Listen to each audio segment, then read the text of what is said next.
Si Susan Yance na nang i-scam sa mga OFW na nagpapanggap na abogado, kuno, ay nahuli na. Pero ang nakakatawa dito mga kaaruba, may isang vlogger na marami siyang mga dummy account at pumupunta sa mga live ng mga ibang kasama at doon siya nagyayabang na dahil daw sa kanya at na-discover daw niya na ganito pala itong taong ito. Pero hindi niya alam na yan ay matagal na palang plano.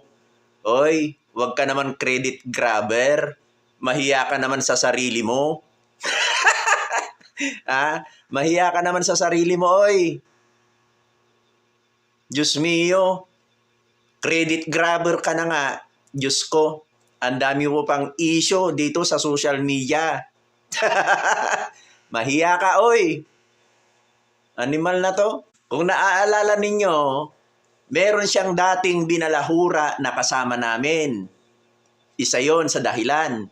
At meron din yung isang kasama namin na tumutugis kay Norman Mangusin. At dahil nga ginago din ni Susan Yance itong taong ito at kung ano-anong mga pinagsasabi tungkol sa isang kasama namin na tumutugis kay Norman Mangusin, kaya gumawa sila ng hakbang nung napatunayan na meron talagang warrant of arrest itong si Susan Yance. Yun din ang isang dahilan kung bakit nahuli yan si Susan Yance.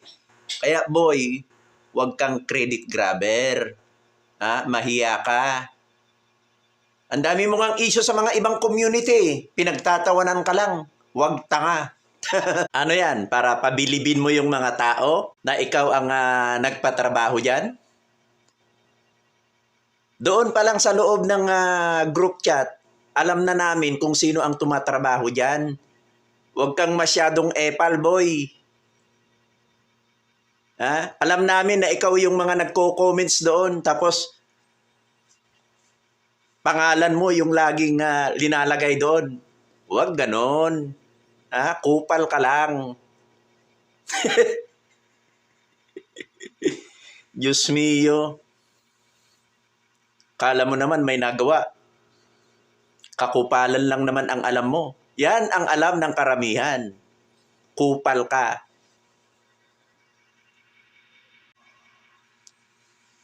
Huwag kang credit grabber, tanga.